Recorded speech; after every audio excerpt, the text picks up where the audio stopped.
Greetings everyone.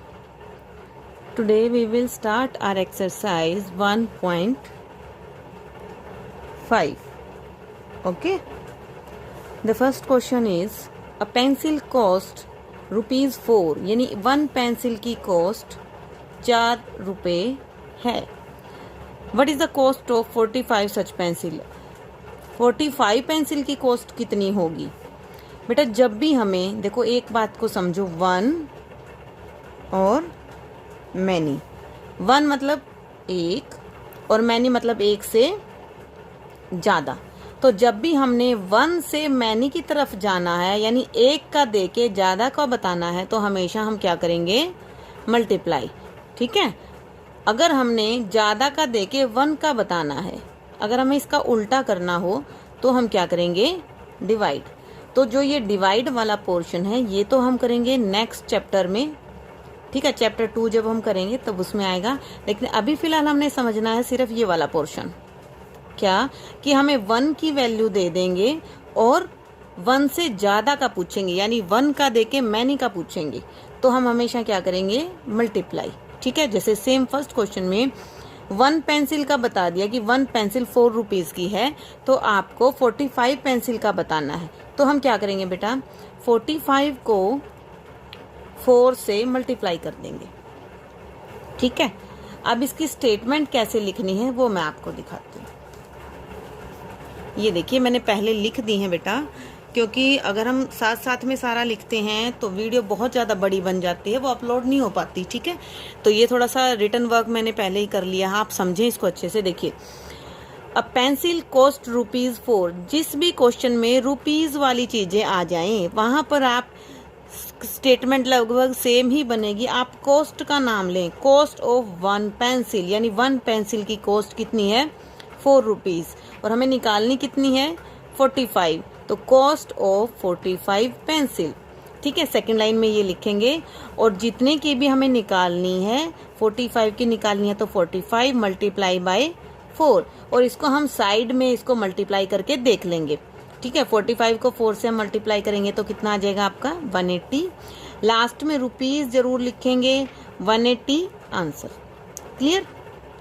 Same method से second question है बेटा. There are 75 apples in a box. एक बॉक्स में 75 एप्पल्स हैं. सेकंड क्वेश्चन है बेटा. There are 75 apple in a box. एक बॉक्स में 75 एप्पल्स हैं. How many apples are there in 6 such boxes. यानी कि 6 बॉक्सेस में कितने होंगे? सेम आ गया ना कि एक बॉक्स में 75 हैं तो 6 बॉक्स में कितने होंगे? 1 का बता के मैनी का पूछ लिया तो हम क्या करेंगे? मल्टीप्लाई. ठीक है. तो हम स्टेटमेंट कैसे लिखेंगे?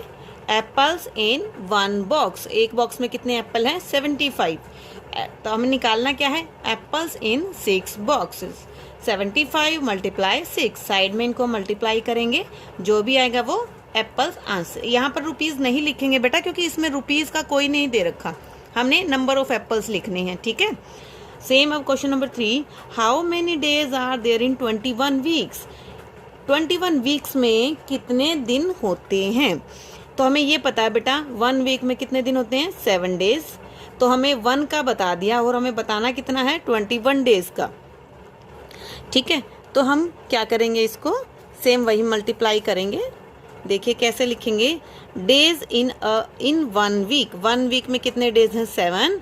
और हमें बताने हैं 21 में, तो days in 21 weeks is equal to 21 multiply 7. इनको हम साइड में मल्टीप्लाई करेंगे, जो लिखेंगे वो आंसर. ठीक है. नेक्स्ट क्वेश्चन है बेटा, fourth question. The number of pages in a book is 125. एक बुक में पेज कितने हैं? 125. Then what is the number of pages in 9 such books. एक बुक में 125 है तो 9 बुक में कितने होंगे? सेम चीजें चल रही हैं बेटा, ध्यान रखें. 1 का आपको बता दिया उन्होंने और 1 से ज्यादा का आपसे पूछ रहे हैं कि कितने होंगे. तो यहाँ पर भी सेम बात आ जाएगी. Number of pages in a 1 book. 1 book में 125 है. Number of pages in 9 book. 1 से ज़्यादा 9 होते हैं ना, तो इसीलिए क्या करेंगे हम? मल्टीप्लाई. जब भी हमें ज़्यादा का बताना होगा हम मल्टीप्लाई करेंगे. 125 मल्टीप्लाई 9, हम ये साइड में इसको मल्टीप्लाई कर देंगे। अगर आपकी साइड में स्पेस नहीं है तो आप रफ कॉपी में कर सकते हैं, कोई दिक्कत वाली बात नहीं है। ये मैंने यहाँ पर इसलिए किया है ताकि आपको क्लियर हो जाए कि ये चीज़ें कैसे हुई हैं, ठीक है। तो जो मल्टीप्लाई करने के बाद आएगा वो आंसर आ जाएगा। Next is the cost of an iron box is ₹312। Iron box एक लोहे का डिब्बा है बेटा, जो जिसकी कॉस्ट मतलब कीमत कितनी है 312। What is the cost of 23 such boxes. इसी तरह के 23 बॉक्सेस होंगे तो उनकी क्या कॉस्ट होगी। Cost of 1 iron box 312, cost of 23 iron boxes is equal to, जो भी ये कॉस्ट दे रखी है इसको हम 23 से मल्टीप्लाई करेंगे। ये देखिए इस तरीके से मल्टीप्लाई होगी, आपकी 2 डिजिट वाली मल्टीप्लाई होगी इसमें, और फिर जो आएगा वो आंसर आ जाएगा। इसमें देखो रुपीज़ है तो हम आंसर में रुपीज़ ज़रूर लगाएंगे। क्लियर बेटा। अब नेक्स्ट है हमारा 6th question. 15 litre of water can be stored in a tub. एक टब में 15 लीटर वाटर स्टोर किया जा सकता है। How many litre of water can be stored in 12 such tub. अगर हम 12 टब लें इसी तरह के तो उसमें कितना पानी आएगा।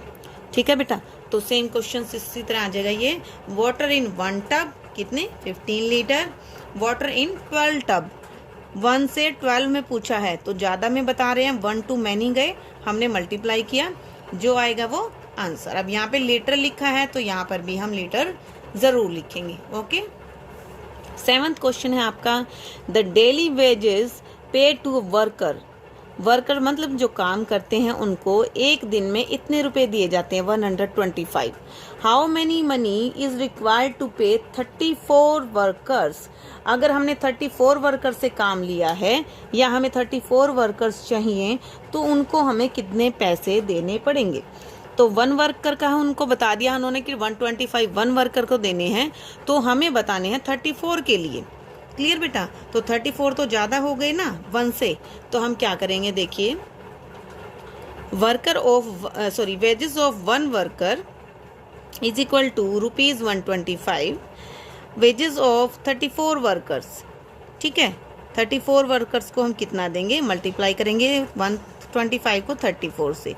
हमने यहाँ साइड में मल्टीप्लाई किया, आपका आंसर आ जाएगा 4250 रुपीज़। ओके। अब नेक्स्ट क्वेश्चन है आपका, there are 12 pencil in a pencil box. एक पेंसिल बॉक्स है जिसमें 12 पेंसिल हैं बेटा। How many pencils will be there in 230 such pencil box. एक पेंसिल बॉक्स में 12 पेंसिल हैं, अगर इसी तरह के 230 बॉक्स हों तो उसके अंदर कितनी पेंसिल्स होंगी। क्लियर। सेम क्वेश्चन 1 पेंसिल का बता के आपको 230 का पूछ रहे हैं, तो इसी तरह हम स्टेटमेंट लिखेंगे, पेंसिल इन 1 पेंसिल बॉक्स। ठीक है, यानी एक पेंसिल बॉक्स में कितनी पेंसिल्स हैं 12 pencils in 230 pencil boxes is equal to 230 multiply 12। अब इनको मल्टीप्लाई करेंगे और जो आएगा हमारा वो इतनी पेंसिल्स आंसर आ जाएगा। ठीक है बेटा, ये हम पहले 2nd क्लास में भी कर चुके हैं, लेकिन वहाँ हम सिर्फ 2 या 3 सम करते थे तो आपको इतना मुश्किल नहीं लगता था। और वैसे तो ये सेम वही पैटर्न है, आप ध्यान से करेंगे तो मुश्किल ये भी नहीं है। सिर्फ आपको 2-3 चीज़ें ध्यान रखनी है। जहाँ पर रुपीज़ वाले क्वेश्चंस होते हैं वहाँ ज़्यादातर हमारा कॉस्ट लगता है, जैसे कॉस्ट ऑफ दिस, इस तरह से। बाकी जो क्वेश्चन होता है उसी के अंदर वो चीज़ें होती हैं कि हमें लाइन स्टेटमेंट में क्या बनानी है। ठीक है, आपको ध्यान रखना है, जब भी 1 से ज़्यादा का बताना हो हमेशा मल्टीप्लाई करेंगे। इन सब क्वेश्चंस में देखो फर्स्ट लाइन में 1 का बताया है और उसके बाद ज़्यादा का बताया है, यहाँ पर भी 1 का फिर ज़्यादा का, ये 1 का फिर ज़्यादा का, तो इन सभी क्वेश्चंस में हम क्या करेंगे, मल्टीप्लाई। ठीक है बेटा, तो ये आप अपनी फेयर कॉपी में करेंगे और साफ साफ करेंगे, समझ में आना चाहिए कि आपने क्या लिखा है। ठीक है।